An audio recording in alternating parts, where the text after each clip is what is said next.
바람이 어디서부터 불어와서 또 어디로 가는지, 또 그 바람이 어디에서부터 일어났는지 참으로 우리는 알 수가 없습니다.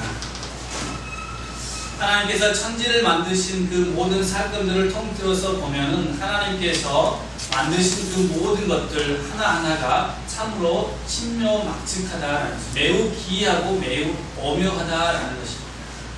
여러분은 어디에서부터 왔으며 또 어디로 갑니까? 여러분을 조직하고 여러분을 만드신 분이 누구라고 생각하십니까? 오직 한 분 하나님. 그 하나님께서 여러분을 다 만드셨습니다. 여러분을 다 분해하고 나면은 얼마나 오묘한 일들이 있는지 모릅니다. 여러분이 지금 앉아서 생각을 하는 그 자체도 여러분 어떻게 여러분이 생각을 할 수 있을까? 라고 그렇게 다시 한번 생각해 보시면 하나님의 놀라운 일들이, 하나님의 전지전능하심이 여러분께 전달될 수 있습니다. 오늘 이 시편 139편은 다윗이 나이가 들어서 이제 하나님 앞에 고백하는 시입니다. 특별히 138편부터 145편까지는 다윗의 시편으로 이렇게 쭉 이어졌습니다. 138편, 오늘 시편 앞에 나오는 138편도 하나님의 지식에 대해서 짤막하게 이야기하고 있지만 139편은 그것을 좀 더 세밀하게 넓게 깊게 우리에게 하나님의 지혜에 대해서 말씀을 들려주고 있습니다. 그래서 특별히 오늘 말씀을 통하여서 우리가 어떠한 하나님을 만날 것이냐, 참 지식의 하나님, 그리고 어디에나 계시는 전지의 하나님, 그리고 나를 조직하신 바로 그 창조주 하나님을 만나볼 수 있다라는 것입니다. 오늘 말씀은 특별히 두 부분으로 나누어져 있습니다. 오늘 우리가 읽었던 1절에서 18절까지와 그리고 나머지 부분으로 이렇게 이루어져 있는데요. 1절에서 18절까지는 어떠한 내용이냐면 그러한 하나님을 내가 신뢰한다라는 그러한 고백입니다. 내가 그러한 하나님, 능력의 하나님을 내가 나의 모든 것을 바쳐서 믿고 의지하고 신뢰하겠습니다 라는 그러한 고백이 바로 1절에서 18절까지 기록되어 있는 것입니다. 하나님께서는 나를 감찰하신다 라고 그렇게 고백합니다. 히브리어로는 하카르라는 말씀인데 이 감찰하다라는 하카르라는 말은 어떠한 의미가 있냐면 치밀하게 나를 조사하고 나를 살피신다라는 것입니다. 나의 생각을 살피시고 나의 마음을 살피시되에 세심하게 치밀하게 살피신다라는 것이죠. 그런 나를 살피시는 하나님, 그리고 나를 돌보시는 하나님, 그 하나님이 바로 우리 모두의 하나님이신 것을 고백한다라는 것입니다. 그래서 하나님께서는 우리를 살피심으로 우리를 어떻게 한다고요? 아신다. 내가 너희를 안다 라고 했을 때 이 히브리어 단어는 야다라는 것입니다.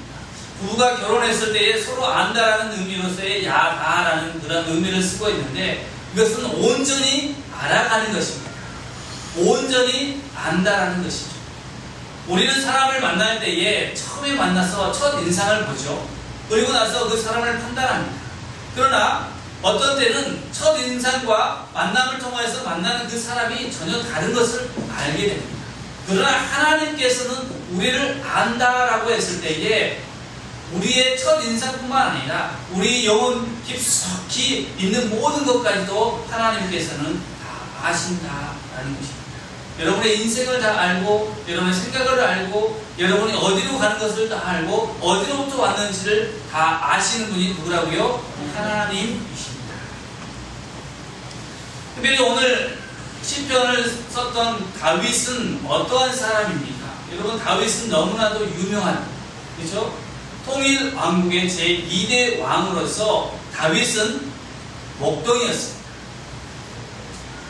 목동은 어떠한 직업이냐면요, 가장 비천하고 천한 직업입니다. 그리고 계급이 가장 낮은 사람이 그 일들을 감당해서 합니다. 다윗이 목동이었을 때는 집에 거의 없습니다. 늘 양과 함께 들에서 자고 먹고 그리고 사나운 곰과 사자를 승냥이를 그렇게 이겨내야 합니다. 왜요? 자기의 양을 지키기 위해서. 집에도 잘 못 갑니다. 자기보다 7명이나 더 많은 형들이 있는데 형들은 양을 보살피지 않습니다. 다윗만 그러한 목동의 생활을 하면서 들판에서 아버지의 사랑, 어머니의 사랑을 받지 못하고 이렇게 홀로 지내는 세월이 많이 있습니다. 그러한 세월 가운데에서도 외롭거나 힘들어하지 않았습니다. 그의 중심에는 항상 누가 있었습니까? 하나님께서 그의 중심에 계셨다는 사실입니다. 그래서 어떠한 역경이나 어떠한 어려움이 와도 다윗은 늘 하나님을 찬양하는 시편을 기록했습니다. 고난 가운데에 그가 기록했던 시편들은 주옥 같아서 시편 150편에 그의 시편이 줄줄이 넘쳐나는 것입니다. 왜요? 그 중심에 누가 있었기 때문에 하나님께서 그 중심에 계셨고 그 하나님만을 다윗이 바라봤기 때문에 그렇게 하나님을 의지할 수 있었고 하나님 앞에 감사할 수 있었고 하나님 앞에 자신의 모든 것을 다 고백할 수 있어서 하나님은 그 중심을 보시고 다윗을 이스라엘의 왕으로 선택했다. 다윗이 사무엘에게 기름 부음을 받을 때의 당시 나이가 15세입니다. 15세. 매우 어리죠. 15세 때에 기름 부음을 받았습니다. 그리고 20세 때에 골리앗과 싸웁니다. 골리앗과 싸워서 승리합니다. 조그만 키에 큰 거인과 같은 골리앗과 싸워서 맷돌 하나 돌려서 골리앗을 쓰러뜨릴 때에도 그 중심에는 뭐가 있었습니까? 만군의 여호와가 그 중심에 있었다. 너는 칼과 창과 단창으로 내게 오지만 나는 만군의 여호와의 이름으로 내게 가노라는 그 믿음을 가지고 골리앗을 쓰러뜨렸다는 것입니다. 그 해에 군대 장관이 되고요. 그 해에 사울의 사위가 되었습니다. 참으로 대단하죠. 하지만 다윗은 그러한 승승장구에도 불구하고 사울의 시기함을 질투함을 받습니다. 시기와 질투를 받음으로 다윗은 10년 동안 도망자의 신세를 면하지 못합니다. 10년 동안 도망 다녔습니다. 군대 장관이요 왕의 사이로서 권세를 누릴 만도 한데에 어떠했습니까? 그 나라의 1인자 왕의 시기와 질투를 받으니 그의 목숨이 경각에 달린 것입니다. 왕을 피해서 굴에서 살아야 되고요. 다시금 목동과 같이 들판에서 살아야 됩니다. 그러나 그 중심에 어떻습니까? 여전히 하나님을 원망한 마음보다 하나님을 향하여서 감사하고 하나님을 향하여서 고백하는 그 신앙이 있었기 때문에 그 들판에서도 많은 사람들이 그에게 왔다라는 사실. 홀로 지내게 하지 않고 하나님은 이번에는 사람들을 보내주셨습니다. 그 중심에 누가 있기 때문에 하나님이 계시고 그런 고난 가운데에서도 하나님을 저버리지 않고 하나님을 향해서 매 순간 그렇게 하나님을 찬양하는 찬송을 매일같이 포기하지 않고 지었다는 것입니다. 그래서 그가 목동 시절에는 그 찬양하는 찬양 솜씨가 얼마나 대단했는지 왕이 그를 데려다가 궁중에서 악기를 연주하고 그렇게 찬양을 하게끔 시켰다는 겁니다. 여러분은 어떠한 고난이 와도 여러분 중심에 하나님이 있기를 소망합니다. 하나님만이 여러분의 힘이시요 하나님만이 여러분의 소망이시요 하나님만이 여러분의 구원이십니다. 여러분의 생명 되신 하나님을 품으시기 바랍니다. 하나님의 이 놀라운 창조 중에 하나가 있습니다. 여러분 짐바브웨 아십니까? 아프리카의 짐바브웨라는 곳이 있어요. 그곳에 보면 이스트 게이트라는 큰 쇼핑몰이 있습니다. 어마어마하게 큰 쇼핑몰인데요. 그 쇼핑몰이 어떻게 지었냐면 거기에는 에어컨이 하나도 없어요. 이 짐바브웨의 그 1년 평균 온도가 몇 도인지 아십니까? 40도입니다. 40도. 그런데 에어컨이 없어요.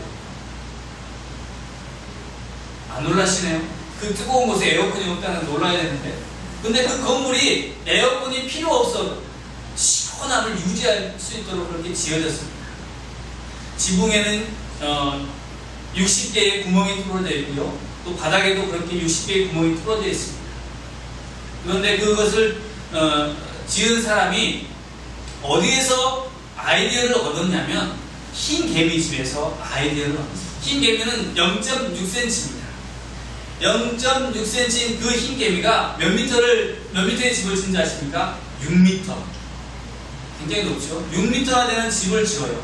그런데 6m의 집의 지붕에 보면 거기에 구멍이 하나 나 있습니다. 거기를 고온 공기가 다 올라갑니다. 그리고 밑에서 찬 공기가 와요. 그래서 이 집 안에는 항상 늘 같은 온도를 유지할 수 있다는 거죠. 놀랍지 않습니까? 하나님께서 이 흰개미들이 그 뜨거운 곳에서 살 수 있는 지혜를 그렇게 부어주시고, 그래서 그들이 그렇게 설계한 것은 인간들이 보고 그렇게 에어컨이 필요 없는 건물. 그래서 이 이스트게이트 그 쇼핑몰 가면요, 1년 내내 24도의 온도를 유지합니다. 밖에 온도가 몇 도가 상관없어요. 늘 24도의 온도를 유지할 수 있는 것. 그것은 하나님이 주신 그 아이디어. 하나님의 것이 그렇게 최고입니다. 그래서 남들, 그만한 건물에 남들의 그 100% 전기를 쓴다 하지만 이 건물은요, 단지 10% 선풍기를 돌립니다. 왜냐하면 공기를 그렇게 내보내기 위해서 선풍기를 돌리는 그 전기세밖에 안 됩니다. 하나님의 작품들이 얼마나 그렇게 놀라운지 모릅니다. 그 하나님을 여러분이 믿고 계시고, 그 하나님께서 여러분을 사랑하시고 여러분을 인도하고 계신 것입니다. 여러분의 삶 가운데에 행복으로 가득 찼습니까? 아니면 고통과 고난과 염려로 가득 찼습니까? 무엇이 여러분에게 더 많습니까? 제가 보기에는 행복보다는 고통과 고난, 그리고 힘듦, 이러한 단어들이 여러분에게 더 어울릴 것입니다.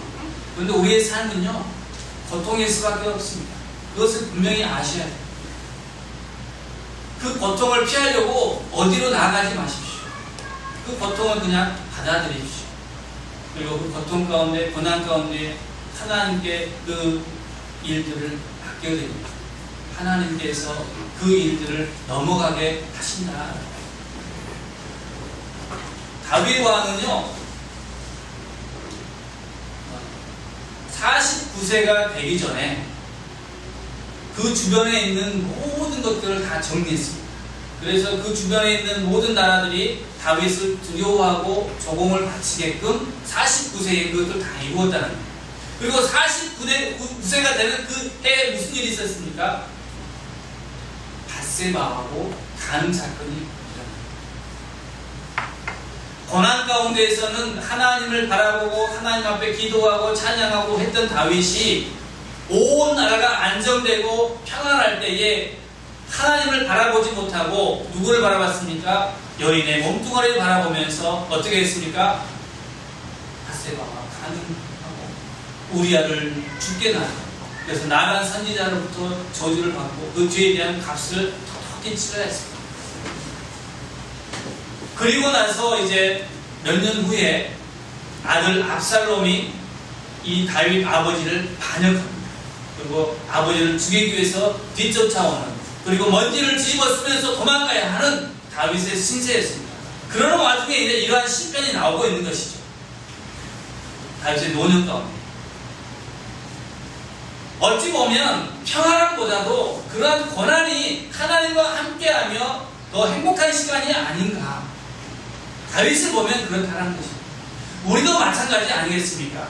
우리가 평안할 때에, 우리의 마음이 너무나 좋을 때에 우리는 하나님을 바라보는 것보다도 세상을 바라보고, 하나님을 의지하는 것보다도 내 힘과 내 돈과 내 물질을 의지하는 그러한 모습이 아니겠습니까? 여러분, 지금이 오히려 하나님을 바라볼 때가 오히려 여러분에게 행복한 시간입니다.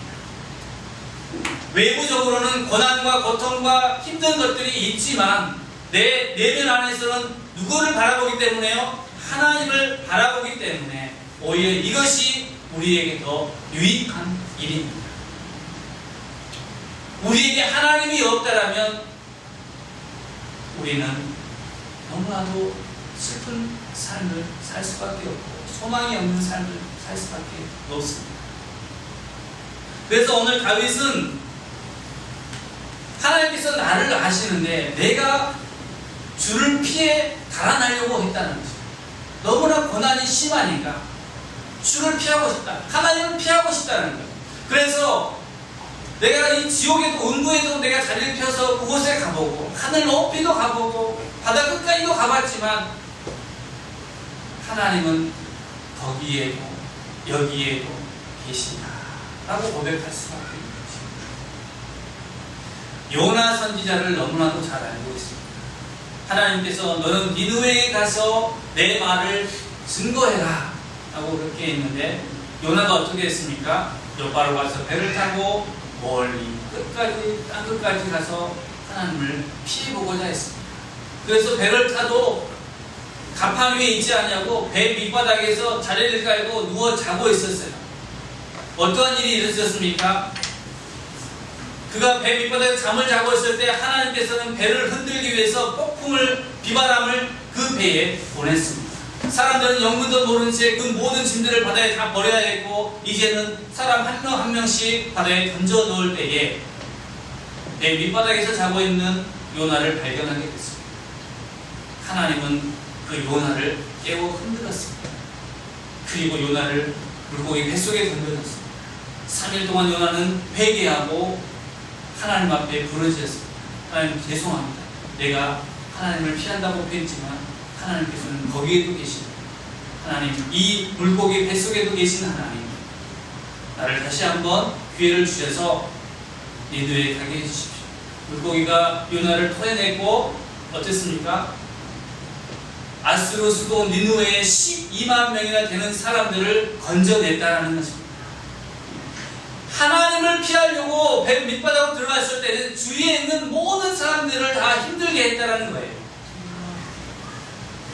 여러분, 하나님을 피해서 도망가지 마세요. 하나님, 여러분 때문에 여러분 주위에 있는 사람들이 매우 힘들어합니다. 여러분 주위에 있는 사람들이 물질의 복도 못 받고 힘들어해요. 여러분들이 하나님 앞에 온전히 무릎 꿇고 회개하고 돌아오면 요나가 12만 명을 살렸던 것처럼 여러분을 통해서 하나님께서 그렇게 많은 사람들을 살려낼 수 있는 것입니다. 감당하십시오. 즐거운 마음으로, 행복한 마음으로 하나님 앞에 나와서 하나님, 제가 이제서야 왔습니다. 내가 하나님을 피해보려고 세상 가운데 숨었지만 하나님은 그곳에도 계셔서 나를 찾아와 주셨습니다. 내가 주님 앞에 나와서 이제 나를 사용하여 주시옵소서. 여러분을 사용하실 하나님을 기대해 보십시오. 다윗은 그 수많은 고난 가운데에 하나님의 성전을 지으려고 수많은 재물을 모았습니다. 그리고 하나님의 나라를 그렇게 평화롭게 안정되게 지켜냈습니다. 하나님 앞에 올바로 섰을 때에 다윗은 그렇게 하나님께도 많은 것을 받았고 그 나라 백성들이 이제 많은 열국들로 인해서 침입을 받지 않고 평안하게 살 수 있었던 거죠. 여러분 모두가 하나님 앞에 올바로 서게 된다. 어떠한 고난과 역경 속에서도 하나님만 바라보는 하나님께서 여러분을 지켜주실 거고 하나님께서 여러분에게 복을 주실 거고 은혜를 베풀어 주실 줄로 믿습니다. 네. 그렇습니다. 여러분, 어떠한 고난과 역경이 올 때에 세상 가운데 피하지 마시고 이제 예수님께로 나오시기 바랍니다. 우리의 생명의 주인 되신 예수님께 나오시면 여러분에게 필요한 모든 것들이 예수님께로부터 공급될 것입니다. 예수님께서 우리에게 말씀을 들려주셨습니다. 너희가 빵으로 살 것이 아니라 하나님의 입에서 나오는 말씀으로 살아야 된다라고 그렇게 우리에게 말씀해 주셨습니다. 우리가 살 길은 바로 하나님이 주시는 말씀으로 사는 것입니다. 육은 무익한 것이 때에 영은 생명으로 영원한 것입니다. 그러므로 영에게 생명을 주시는 주님께로 나오시기 바랍니다. 여러분, 한 사람 한 사람을 위해서 골고다 언덕을 오르시고 그렇게 피를 흘리시고 십자가에서 죽으신 예수님 앞에 나올 때에 예수님의 이름으로 모든 것을 구할 때에 예수님은 그것을 분명히 이루신다고 약속하셨습니다. 예수님만이 우리의 힘이시고 소망이십니다. 예, 여러분의 중심 가운데에 예수님만을 모시기 바랍니다. 세상 어디에 있든지 예수님이 여러분의 중심에 있다는 것을 잊지 마시기 바랍니다. 여러분이 혼자 있을 때에도 주께서는 거기에 계시며, 여러분이 누울 때에도 그곳에 계시고, 여러분이 잠이 들었을 때에도 주님은 여러분을 지키고 계신다는 그 확실한 믿음을 가지시기 바랍니다. 필요하거든 주님께 나와서 구하십시오. 두드리는 자가, 구하는 자가, 찾는 자가 모든 것을 다 얻을 줄로 믿습니다. 오직 주님의 이름으로 하나님을 신뢰하고 그 신뢰를 바탕으로 이 땅에서 그리스도인으로 사시기를 바랍니다. 여러분, 분명히 여러분 인생은 패배자가 아니라 승리자가 될 줄로 믿습니다. 오늘 우리 기도 드렸을 때에 정말로 하나님 앞에 이 중심에, 내 중심에 하나님을 아직 여전히 못 모신다. 하나님, 이제는 내가 내 중심에 하나님만 모시고 살겠습니다. 내 고난 가운데, 내 삶의 문제 가운데에 이 문제와 고난을 바라보는 것이 아니라 그 모든 것을 다 해결하시고도 남을 만한 하나님, 그 하나님을 바라보겠습니다. 두 눈을 감으시고요, 두 손을 모으시고, 그리고 하나님 앞에 간절함으로 기도합시다. 그 하나님께서 여러분의 기도를 들으시고 응답해 주실 줄로 믿습니다. 기도하겠습니다. 사랑하는 내가 많으신 아버지 하나님 감사합니다. 하나님의 놀라운 능력이 아버지 하나님 우리 인생을 덮게 하여 주시옵소서. 아버지 하나님 우리의 인생을 아버지 살피시고 감찰하시는 하나님께서